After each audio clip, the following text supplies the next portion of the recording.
Welcome to Live Daf, your online Daf Yomi Shir. Shalom Aleichem, welcome back to today's Daf Yomi, which is Shabbos Daf Kuf Yotes. We are up on Amar Aleph on the top line. Amar Rava Teisili, reward, schar, should come to me. We had a whole list of Amoraim who made similar statements regarding deserving reward for various favorable things that they did. Perhaps they were trying to inspire others to follow suit, to do likewise. It says, Amar Rava Teisili, I am deserving of schar. Schar should come to me. Because when a tzurba rabbanon, a young scholar, would come to me, would come likamoi, before me, ledina, to conduct a court case, out of my endearment to Talmidei Chachamim, lo mazigna reisha beisadya, out of chavivus that I had towards Talmidei Chachamim, I would not place my head, lo mazigna reisha, I would not place my head abeisadya, on the pillow. I couldn't do it. Kama de lo ma'afichna b'schusei. Before delving into analyzing the position, the argument of the Talmid Chacham, of this litigant, to find schus, find merit in his position. So in Rava's eyes, the Talmid Chacham was the one that was presumed to be the man of integrity, the honest fellow, and therefore he tried to find merit and schus in the position and the argument of the Tzurba Mirabanan. Continues the Gemara, Omar Mar Baravashi, Pasilnale, Letzub Mirabanan Ladina. Out of my chavivus to Talmidei Chachamim, I am pasul, I'm disqualified from conducting a din for Tzurba Mirabanan. Why? My time at the chaviv like a gufay, because he's dear to me like my own guf. And if that's the case, I have no ability to be objective. One doesn't have the ability to see guilt within himself. He's not objective when it comes to himself.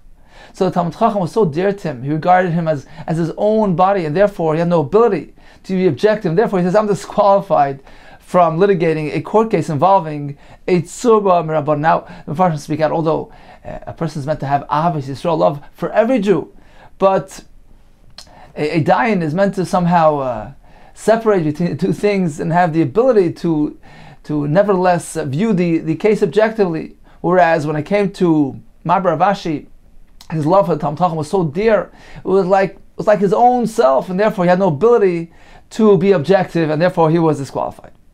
Says the Gemara, going back to Shabbos, Rabbi Chanina me'atif v'koi, he would wrap himself with elegant begadim, v'koi, he would stand apanya de mali Shabbato.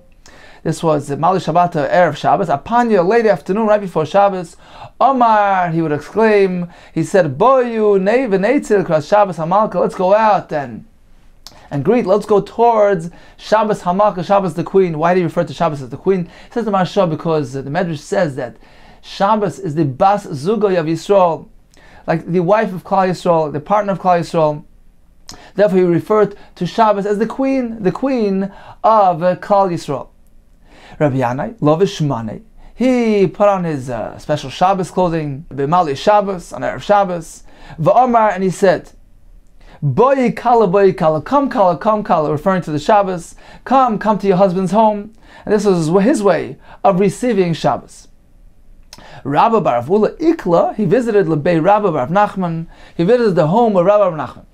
Kirivule, now they offered him, they served him, Tlas, Savi, 3 saw, a large amount of tachi, of these greased, these smeared rikikin, Rashi says, these crackers. So whatever it is, it was a large amount. And he was taken aback. He says, Amar Lahu, mi havayadihisun ta'asina. How did you know? Did you know that I was arriving, that you prepared this large amount of serving? Amar Lei, so they responded to him, mi adifas lon mina. Are you greater? Are you better than the Minah, than Shabbos? Meaning, we prepared it for Shabbos. We didn't know that you were coming, but this is what we prepared to cover Shabbos.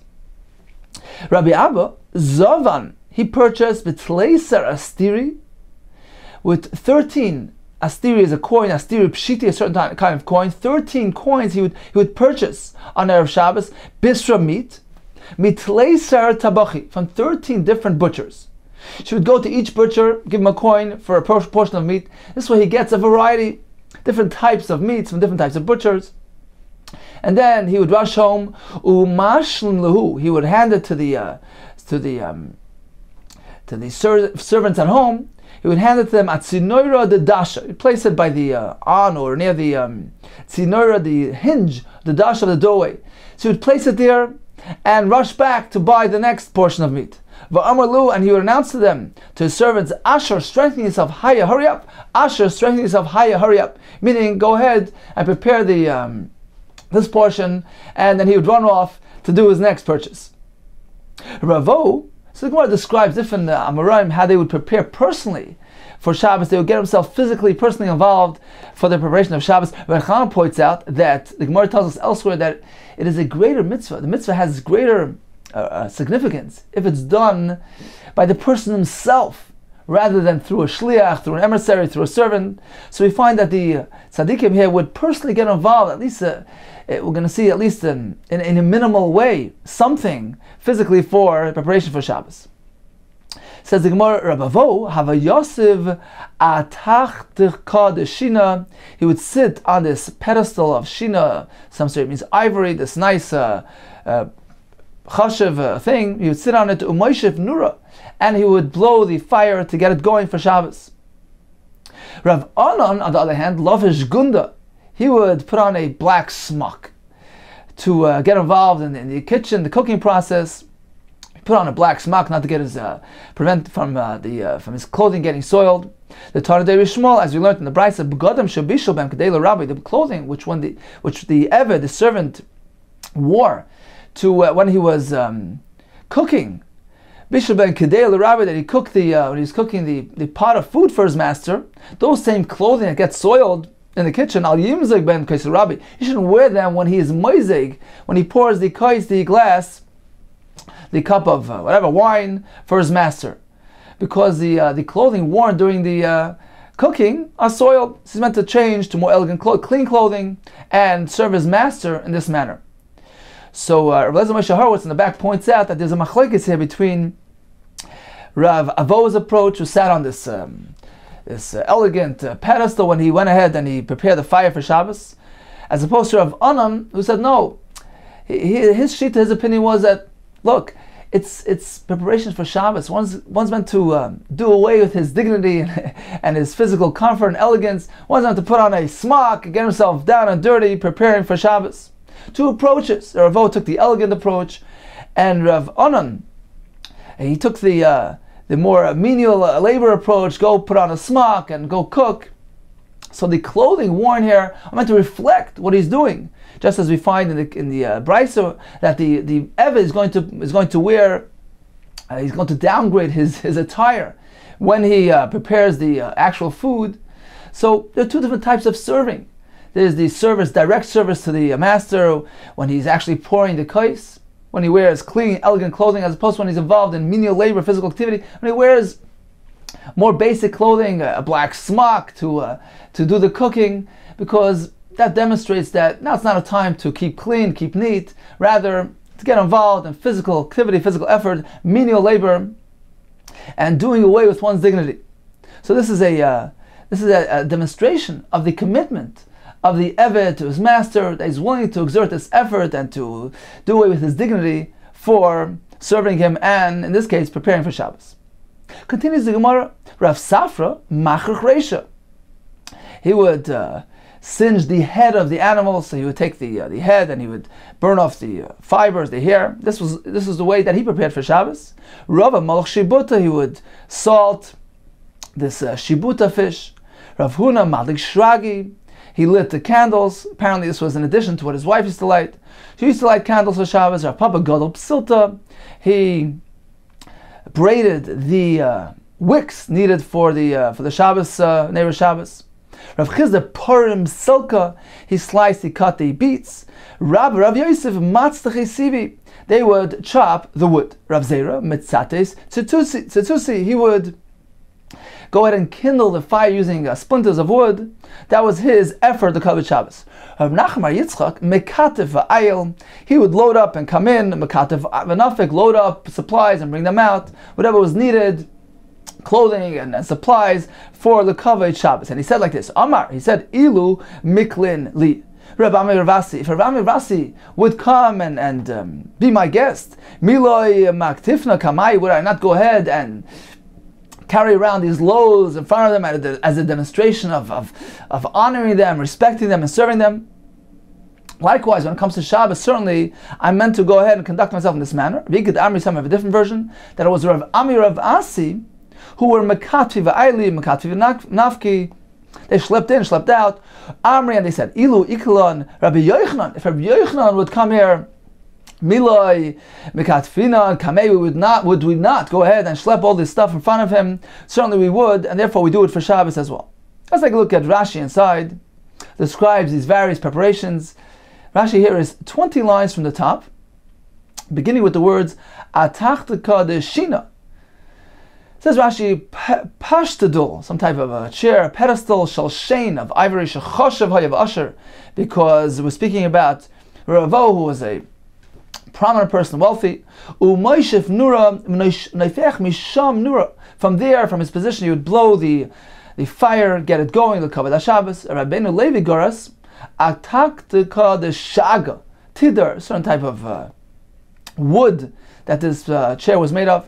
Lovish Gunda, so this is opposed to, as in contrast with Rabbi Anan, who put on this kli shachar, this black garment, loidia, to demonstrate. Today is not a day which is suitable for conducting himself with chashivas, with prominence. Shabbos, and to be chashiv from and refraining from getting yourself involved in cooking for Shabbos. So he put on the smack so that his clothing would not get soiled when he was involved in cooking the food for Shabbos. Cooking soils one's clothing. If there was a head of an animal that needed singeing, he would burn off the fibers on his own, physically, personally do it. Parim, Lashon Prum, Mechatech Kat, Mitzates Tzitzusi, Meitzis Ha'or, he would kindle the fire, Beitzim Dakim, using splinters.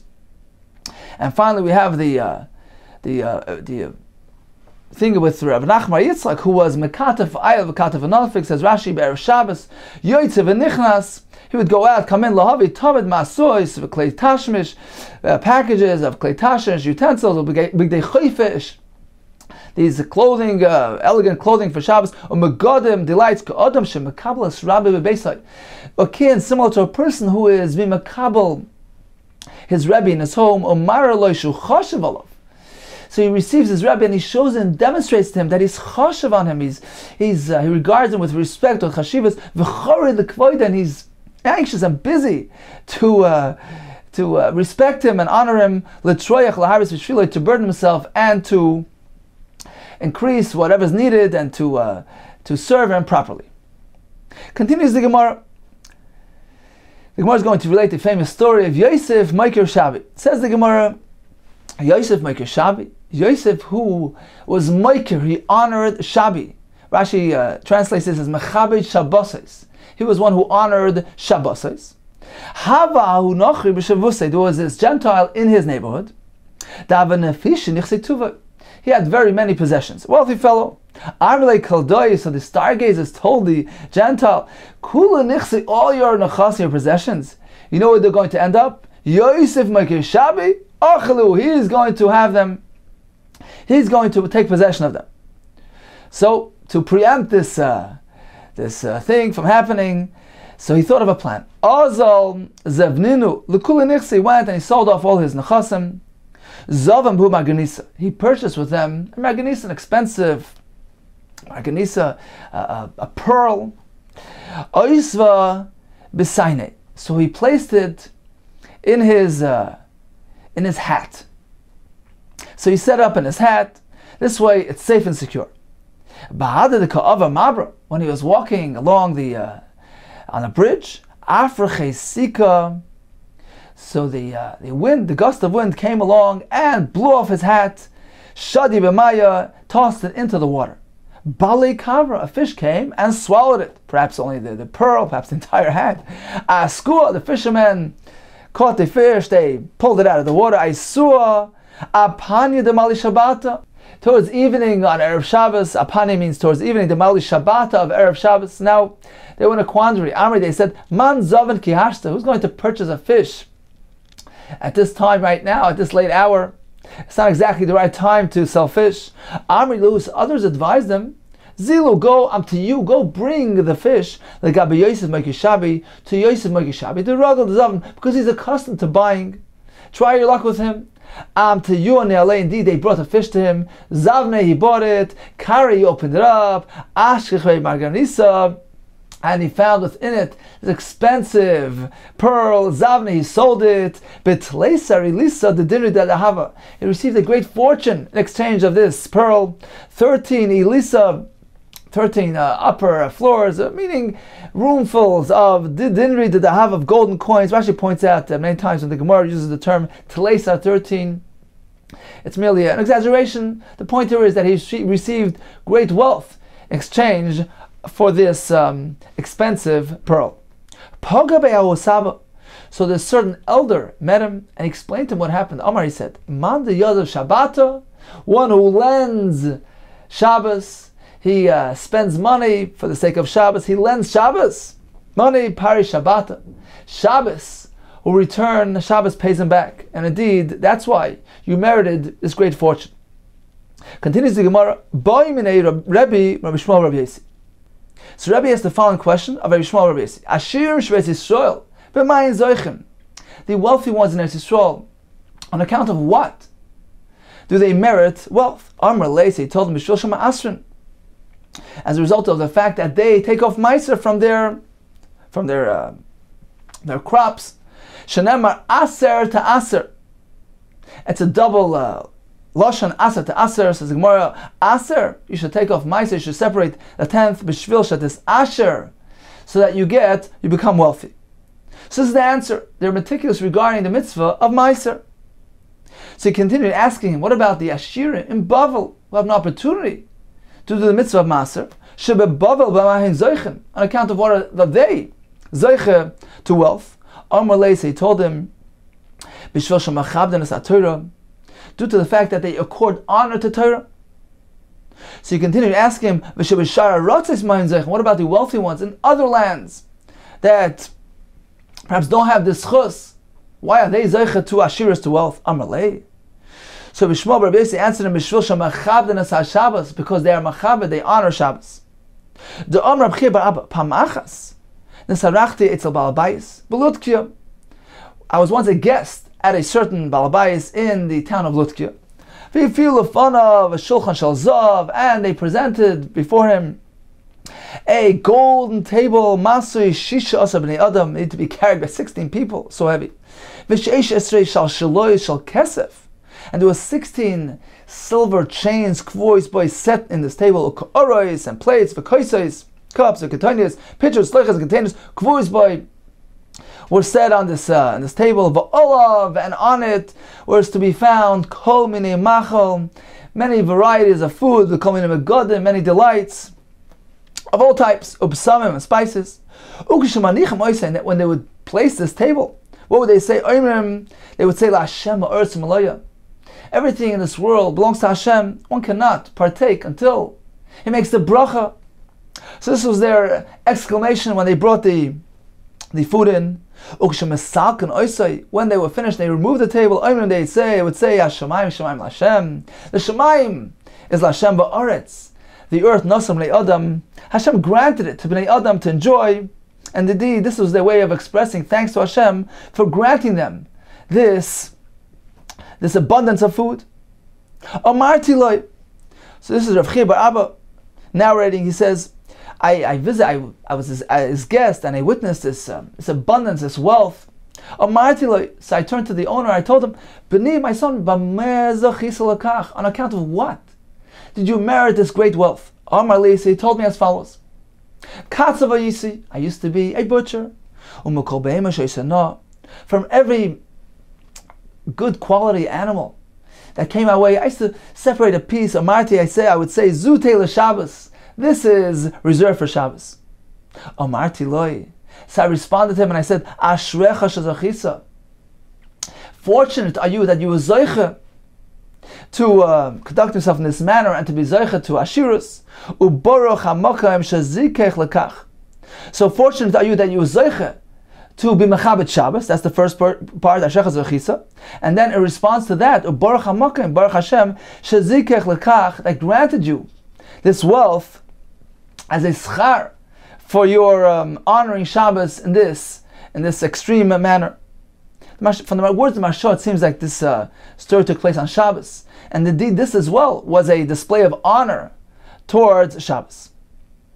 Amalei Kesar, so this Gentile Kesar turned to Rabbi Shua ben Chananya, and he asked him as follows: Amalei Kesar Shua ben Chananya, B'pnei ma tafshel shel Shabbos reichei noidav. Why is it that the tafshel, the dish, the food of Shabbos, reichei noidav, it exudes this pleasant aroma? Amar Loi. So Rabbi Shua responded, Tavlin echad yeshlan. We have this specific spice. V'Shabbos shmoi. It's called Shabbos.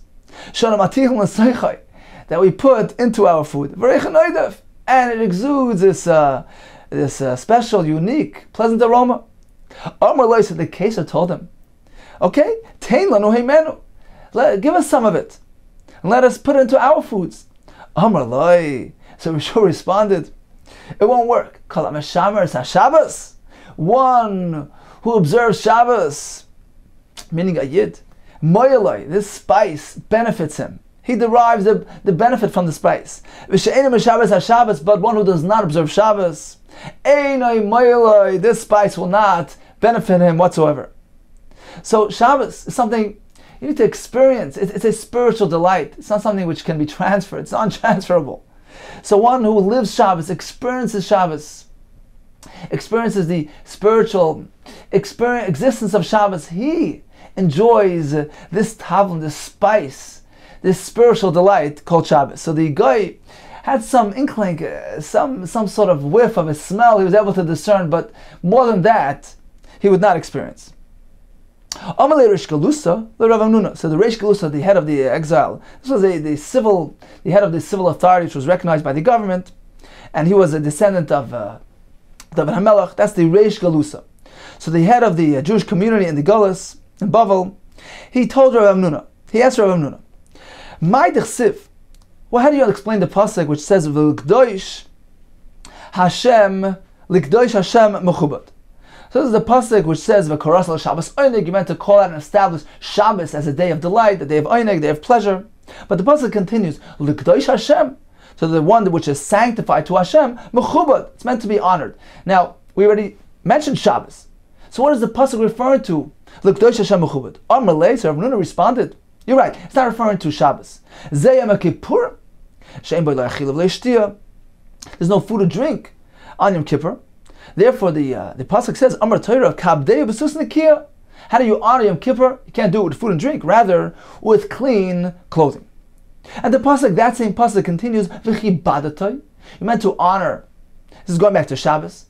Now, we already discussed, oineg, pleasure, delight. What is this additional thing of v'chibadatai? Says the Gemara, indeed, it's not referring to the content of the meal, but rather the timing of the meal. We're meant to distinguish Shabbos from an ordinary weekday regarding mealtime. Rav Amala Hagdim.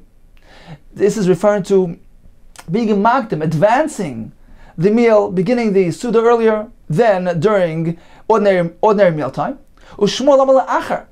This is referring to delaying one's Shabbos meal, which increases the appetite. Amalei b'nei Rav Papa bar Abba l'Rav Papa.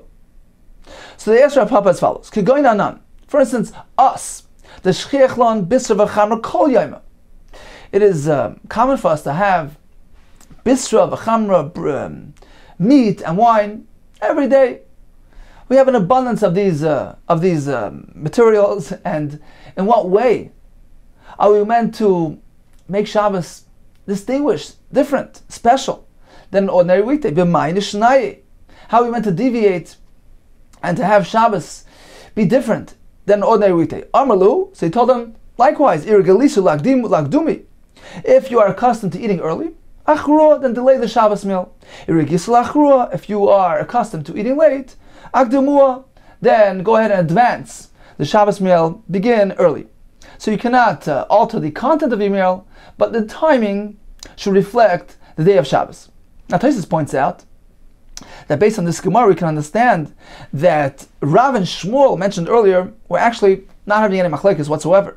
When Rav said you meant to advance, lahagdim, and Shmuel said la'achar, to delay, so they were both referring to different circumstances. Rav says advance when a person is accustomed to eating late. Shmuel says delay, referring to a person who is accustomed to eating earlier, and therefore on Shabbos he's meant to delay somewhat. Continues Gemara, Rav Sheshes, who was actually blind. Now, he used to learn with the Talmidim on Shabbos morning, and he wanted to ensure that they get up from the drasha when the mealtime comes. He didn't want to delay them, hold them back unnecessarily. So how would he do it? Because he couldn't see what time it was. He didn't notice the sun. So what did he do? Rav Sheshes Bekaita, during the summertime, he would strategically place his Talmidim in a manner in which they would be compelled to get up when the time of the meal arrives. So Bekaita, during the summertime, Moshe Lul Rabbanan, he would sit the Rabbanan down Heicha Dematya Shimsha, at a location where the sun is going to arrive when mealtime comes. This will compel them to get up and go have their Shabbos Suda. Biz Sitva, during the autumn, Moshe Lul Rabbanan, he would sit them Heicha Dematya Tula, where the shade would come, it would get cold and chilly, so that when mealtime arrives and it gets hot or it gets cold in the autumn, then they would get up, likumu, they should get up higher quickly to go ahead and partake in their Shabbos Suda. Continues Gemara, Rab Zera, Mahader Azuzi Zuz Rabbanon. He would go after the pairs of the Chachamim who engaged in conversation and learning. He would go after them and tell them, Amar Lahu, he would tell them, Matusa Menaicha, please go ahead and engage in the light of Shabbos, go have your Suda. Don't be Mavatel, don't be Mechal Shabbos, but Matusa Menaicha, please, Loisachal Lune, don't desecrate Shabbos by being Mavatel, nullifying the Tanugim of Shabbos. Go ahead and have your meal. Amar Rava, Be'itema, some say is Rabbi Shimon Levi. I feel Yochad am Espalber of Shabbos, even individual on his own, who is davening on Erev Shabbos, he's meant to include Vayichulu in his tefillah, which is testifying to Hashem's creation of the world in 6 days, resting on the 7th. So it's an edus to Hashem's omnipresence and absolute control, creation and recreation of the world. So although it's an edus, it's testimony, generally speaking, an edus testimony is meant to be conducted through two witnesses. So even though he's merely a yachid davening on his own, nevertheless he should not refrain from expressing this testimony of Vayichulu. The Amar of Amununa call him a spalber of Shabbos. Vayichulu, one who is davening of Shabbos, and he says Vayichulu malav akosov. The pasuk regards him kilo nasa shutav HaKadosh Baruch Hu b'masa bereishis, as though he has become a partner. He's partnering with Hashem in the Masa Bereshis, in the creation of the world. Shenemar Vayichulu Hashemayim B'aretz Vatzavan. Al Tikri Vayichulu, instead of reading Vayichulu, Ela Vayichalu, they've completed. Meaning, instead of Vayichulu, the world was finished, the creation was finished. Vayichalu, meaning both of them. This is a plural term. Them, both. Vayichalu, they, Hashem and this person, completed the world. What does that mean? Explains the Maharsha, because the point of Shabbos is to attest to to Hashem's creation of the world. Now, Hashem created the world, but if the masses are not aware of that, then it's lacking. The awareness is lacking, and the purpose of the world was not really accomplished yet. So this fellow who attests to it and testifies and announces, yes, Hashem created the world. Hashem is in charge of the world. Hashem gives life, constant life to the world. He is demonstrating, he is testifying to the fact that Hashem is the creator of the world. So Hashem created the world, but he is creating the awareness to that effect. So indeed, he's contributing to the completion of the world, to bringing the world and having it realize its purpose and its goal and objective, so that we come close to Hashem and we recognize Hashem. So he's contributing, he's a shutaf, like HaKadosh Baruch Hu, he's creating that awareness, and therefore he's a shutaf to Hashem in the creation of the world. Omer Belezer, minayin shadibur k'masa. How do we know that mere words are regarded in a certain extent like masa, like action? Shenemar b'dvar Hashem shamayim nasu. With the word of Hashem, the heavens were made. So we see that words alone can create. Likewise, referring back to the person who's testifying, he's merely saying words. He's testifying Hashem's presence, Hashem's creating of the world. That those words are regarded in a certain extent as masa. As we said, he's regarded like he's creating, he's a shutuf to the creation of the world merely by expressing words. Those words are tantamount to doing. And Farshim point out that conversely, one is meant to refrain from speaking about words which describe malachos on Shabbos, because words have weight, they carry weight like masa. Omar Chizda, Omar Ukva, call him a spal b'erev Shabbos, one who is davening on erev Shabbos.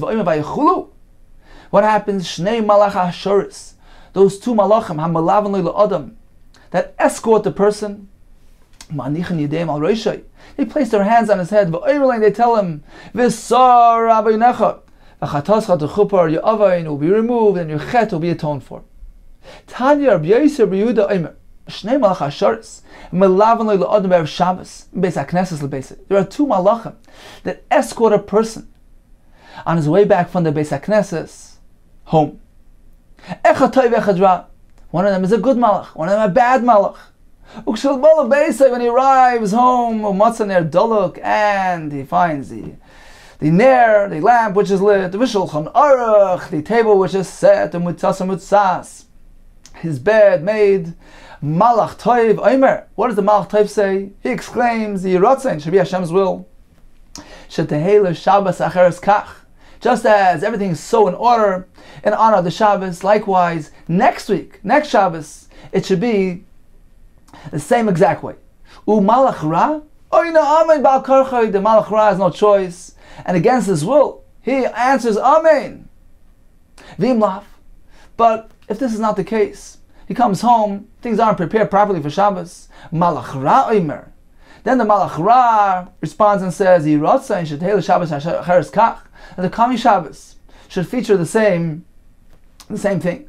Malach toiv oina amen bal korchai. And the good malach is forced to answer against his will. He's forced to answer amen. Explains the Marsha. These two malachim are those two forces. One of them which tries to inspire a person to do a mitzvah. So this pertains to every mitzvah. There's the good malach which tries to push him and inspire him to do good, and then the bad malach, which is that Yetzer hara, and tries to dissuade him, discourage him from doing mitzvahs. So these two malachim are the Shabbos malachim. They're related to the mitzvah of Shabbos. They both escort him home and see what the situation is. If the good malach sees that everything is in order, he inspires him further, he spurs him on. And conversely, if things are not in order, then the bad malach gains control and he expresses his wish. Continues the Gemara, Omar B'Lazer, La'olam yisadar adam shulchan erev Shabbos. One should always seek to set his table properly on erev Shabbos, even though he's only going to partake a small portion of kazayas. He should set his table in honor of Shabbos. Likewise, on Motzei Shabbos, from Malva Malka, V'amar Chanina, La'olam yisadar adam shulchan Motzei Shabbos. Even though he's only going to eat kazayas, he should go ahead and set his table in honor of Shabbos. Now, how does this honor Shabbos? Explains Rashi. This too is an honor and respect of Shabbos. You're escorting the Shabbos just like as one would escort the king who's leaving town. This Suda, setting the table, this Suda of Matzah Shabbos, is his way of according honor to Shabbos on his way out. So, on the way out of Shabbos, one is meant to do this Malava Malka. Interesting that some of the Farshim point out that Rav Chanina was actually the one who referred to Shabbos as Shabbos HaMalka. So it's very fitting that we call the Suda of Matzah Shabbos, described by Rav Chanina, as the Suda of Malava Malka, because it's escorting the queen who is leaving town. Says the Gemara, Melug Chamin b'Motzei Shabbos. Hot water on Motzei Shabbos. Rashi says, drinking and rinsing oneself with hot water. So a hot coffee, a hot shower. Melugma is a remedy. It has therapeutic power to strengthen a person. Perhaps a person's in a weakened state due to his losing the neshama yisera. So hot water strengthens the person and remedies his weakness. Pas chama Motzei Shabbos, hot bread, fresh bread on Motzei Shabbos, malugma, that as well has therapeutic value. Says the Gemara, Bavo, he was very elaborate when it comes to the Motzei Shabbos procedure. Hava avdin lei ba'puki Shabbata. They would prepare for him on Motzei Shabbos.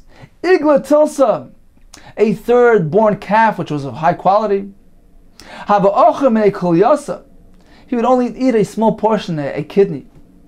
So they prepared this big festive thing, and he only needed a bit, but they did it so that it was an expression, they demonstrated the kavod of Shabbos.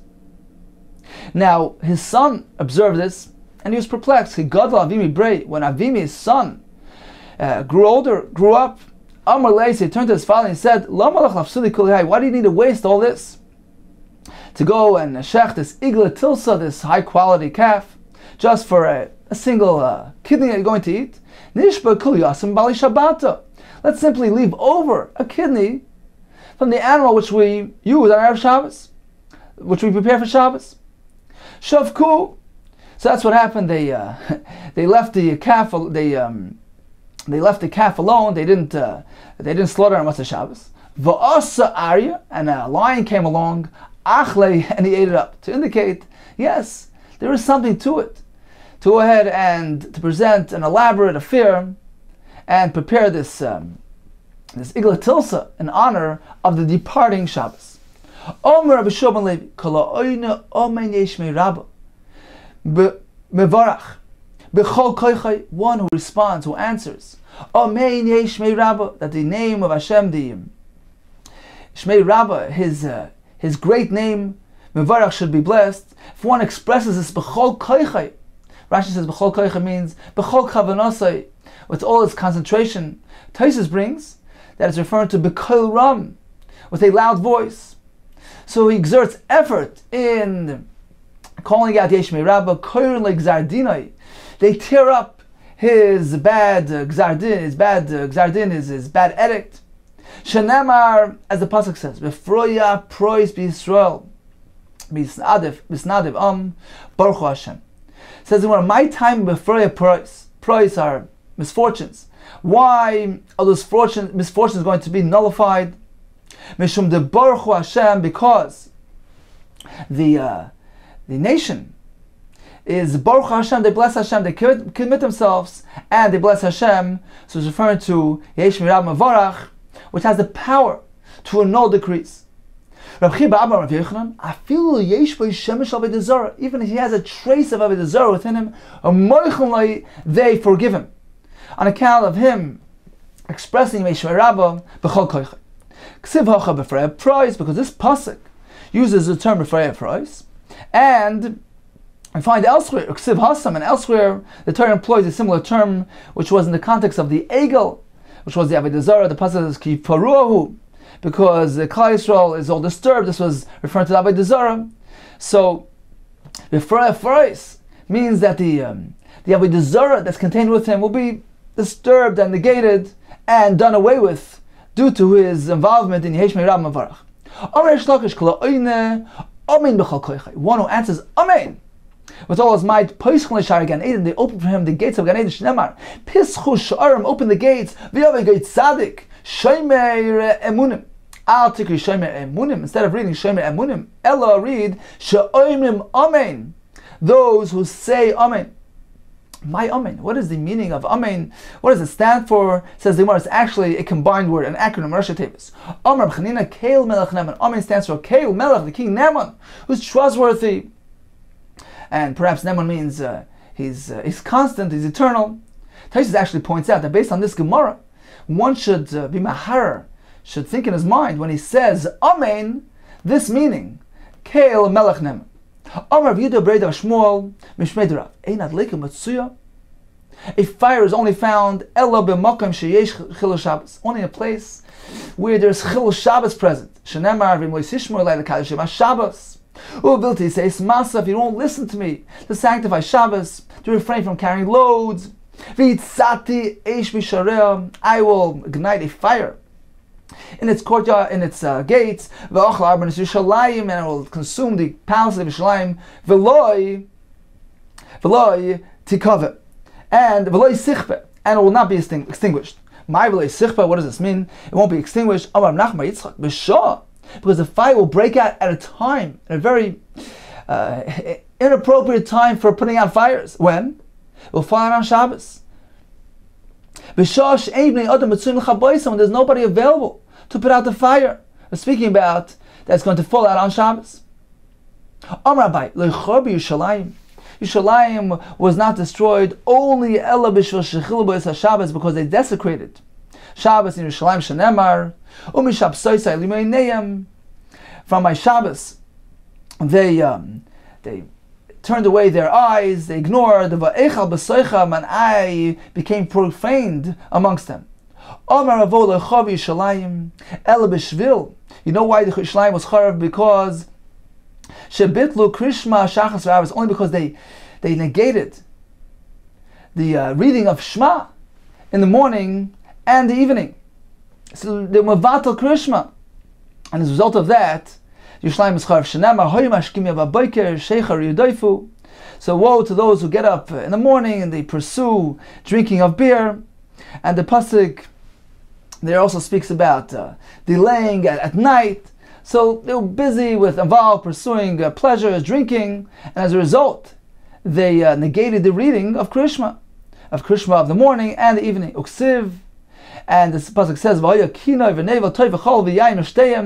involved in instruments and drinking wine. And they did not gaze at the workings of Hashem by proclaiming the oneness of Hashem and the existence of Hashem through Krishma.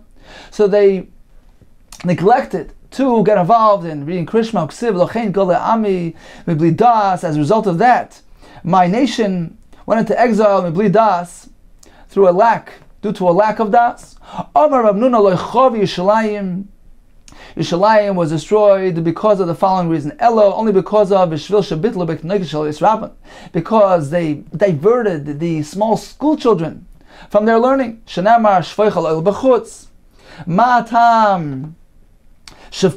Why was the anger spilled on Yerushalayim? Because the youngsters, the little children, were outside. They were not involved in learning. They were being disrupted from their learning. You know why Yerushalayim was charv? It was only because of the following reason. Because they did not have shame from each other, shame from Averis. They lacked this attribute of busha for doing Averis. Because the katan v'gadol, the less prominent and the more prominent, were equalized. They were dealt with equally. They did not accord the proper honor to the great ones, the Chachamim, that deserved kavod. Shenamar v'aya ka'am ka'kayin. So the nation, the kayin, were treated equally, equal rights. V'ksiv basrei, and what does it say afterwards? Hiba iksiba ka'ares, the land is going to fully empty out. Amar beid of Shumba Abba, Amar Shumba Abba, Amar Chanina. Lo yichavi Yerushalayim ela, because of the following reason. B'shvil shlo yichichu zeh, because they did not offer teichacha, admonishment, one to another. Shenema hayu sareya ka'ayolim. So the princes were like ayolim, like deer. Lo yimatzumira, didn't find pasture. What is the equation between the sarim of Yerushalayim to the ayolim, to the deer? Ma'ayol zeh, just as this deer. So one's head is by the other one's tail. He's looking down. So likewise, the Yisrael in that generation, they cast their faces downward, down towards the karka. They don't bother doing teichacha, admonishing one another. Because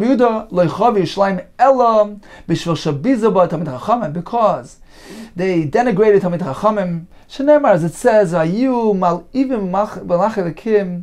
they were scoffing at the messengers of Hashem, at the Talmid Chachamim, uboizim dvorov, and they demeaned Hashem's words, umasatim b'neviyav, and they mocked His prophets, ad alois chamas Hashem ba'amoy, until Hashem's wrath, Hashem's anger descended on His nation, ad le'ein marpei, until there was no remedy.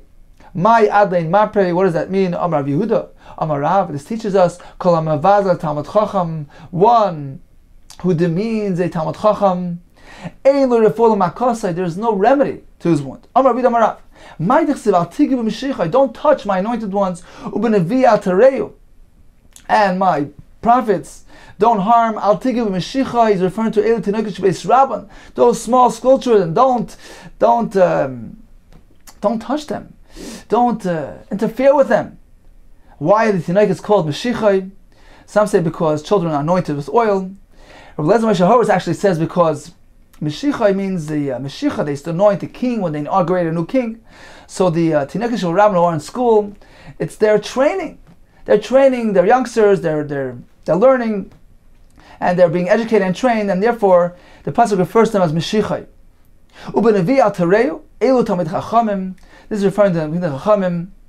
As Rashi says, the Talmud Chacham is regarded like a Navi. The pasuk says, "If a Navi levav Chachma," so don't interfere with them, don't harm them, don't disrupt them. Omer Rish Lakish Mishum Yehuda Nesiyah. Eina Olam Miskayim. What keeps the world going? The only thing that keeps the world going is Ella B'Shvil Hevel Tinegesh Beis Rabban. The world exists on account of the Hevel, the breath of those Tinegesh Beis Rabban, those small school children. The breath of their Torah is so pure that sustains the world. What about our Torah? The Divid Dachmai.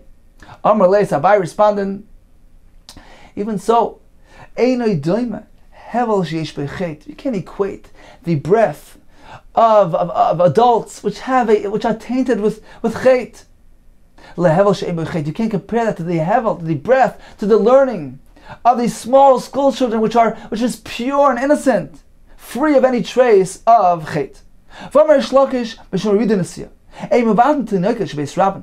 does not disrupt the learning of the Tinekah Beis Rabban afilu lebinyan Beis Hamikdash, even if they're needed for the rebuilding of the Beis Hamikdash. That's important. Their learning is. The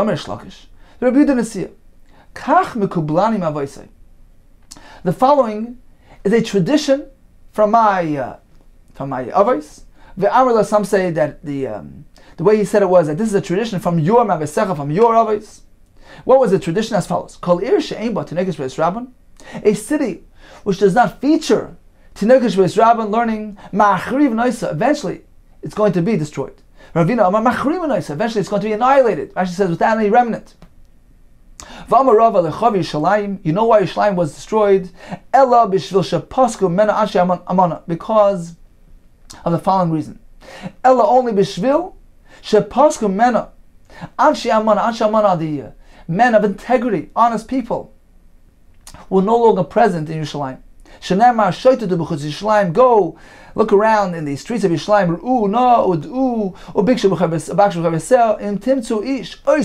Go see if you find a person who does justice and who seeks integrity, emes, and I will forgive to Yerushalayim. Is that the case, that there were no men of integrity present in Yerushalayim? Even during the downfall of Yerushalayim, men of integrity was still there. Shenamar, as the pasuk says, Ki yitzvayis ish ba'achiv, beis aviv. So one grabs his brother and he says, Simla l'cha kotzen tiyalonu. What does this mean? Dvarim shebnei adam miskasim behem kesimla. Yeshnam biyadcha. So he would grab his brother and he would say, look, be a chief for us. Come teach us Torah. You're knowledgeable. Dvarim shebnei adam miskasim behem kesimla. Words, things, the very Torah, which generally people pretend to know. So they pretend that they're hiding their knowledge. They know, but they don't want to say. So that's something which bnei adam miskasim behem kesimla. People dress themselves up, cover themselves with a garment, so they hide the fact that they're ignorant. They pretend to know, and they're just not revealing their knowledge. So those things, yeshnam biyadcha. You, however, you have full possession of these things. You're knowledgeable. You're Talmud Chacham. They're in your hands. So why don't you teach us Torah? What does this mean? Devarim. These are the depths of Torah. Those things that generally people cannot really gain the proper clarity, unless they initially They stumble once, twice, till you get it right. It takes a while to get the clarity of the depth of Torah. So those deep things, yesh tachas you have in your possession. Katzin tialana, be a chief for us. Come teach us Torah. So this was the request. Now, how does this fellow respond? Yisa vayamu leimar lo yeh chayvish. What does this mean? Ein yisa. The word yisa here is referring to a shvuah. He would swear. Ein yisa lashon shvuah v'chinu oimer lo yisisa Hashem Hashem lakecha. Don't swear using the name of Hashem falsely. So the word Yisa is referring to Shvuah. He would swear. He would respond with a Shvuah. I swear. What does that mean? I'm not one of those who contain themselves, who contain themselves in the Beis Medrash. I'm not the ones who dwell in the Beis Medrash. I'm not knowledgeable. In my home, there's no bread, there's no simla, there's no garment. I don't have in my possession not Mikra, which is Chumash, Tanakh, Mishnah, nor Mishnayos, like Gemara. I'm ignoramus. I have nothing to teach you. So we see that there were men of integrity, honest people in Yerushalayim. Says the Gemara. There's no right from there. How do you know that's indicative of his integrity? Dilma, perhaps, Shani Hasim, there's different. The Amalu, Gamirna, because if he would propose, if he would say, yeah, I'm knowledgeable, I've learned a lot of Torah, what would they say? Amrulay, Emalon. So they would tell him, okay, teach us. So he can't deny the facts. It's not something that he can pretend. Says the Gemara, still in all, if he was trying to put on a front, Havali Lememar, he should have said, Gomer v'shachach. He learned and he forgot. So why do you have to say, Mai lo yeh chayvish? Klal, Mai lo yeh chayvish. Why did he say lo yeh chayvish? I'm not one of those who aren't clothes in the Beis Medrash.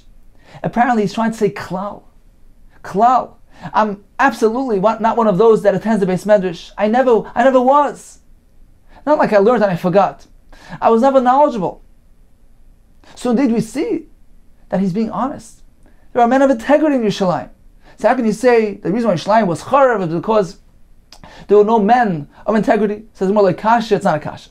Kam b'divrei Torah, kam b'maaseh matan. Indeed, when it pertains to divrei Torah, they were men of integrity. You don't want to receive undeserved praise. However, when it comes to maaseh matan, to business activities, they did not conduct their business with honesty and integrity, and indeed that led to the downfall and destruction of Yerushalayim. Okay, time for a brief review of today's daf. The Gemara described for us the various Amoraim who personally were engaged in the preparations of Shabbos. The Gemara told us the story about Yosef Maki Shabbos, who received great wealth as a result of his being generous in his expenditures of Shabbos. The Gemara told us indeed that one is Zoichet Ashiris to wealth as a result of Yom Chabad Shabbos. The Gemara told us that this special taste, this flavor of Shabbos can only be enjoyed by one who actually experiences and observes Shabbos. The Gemara told us the importance of saying Vayachulu, becomes a partner with Hashem in the creation of the world.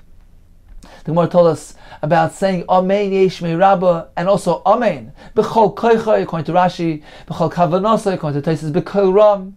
The Gemara discussed the inequities of Yerushalayim, which leads to its destruction and downfall. Disregard of Shabbos, disregard of Kriya Shema, disrupting the school children from their Torah, the lack of busha for inappropriateness, the lack of kavod for Talmud Chachamim, the lack of the disregard of Teichacha, they failed to admonish one another, and finally regarding business activities, dishonesty and lack of integrity pertaining to business matters. And the Mashal points out that unfortunately many of these things, these phenomena are still prevalent today, still present nowadays.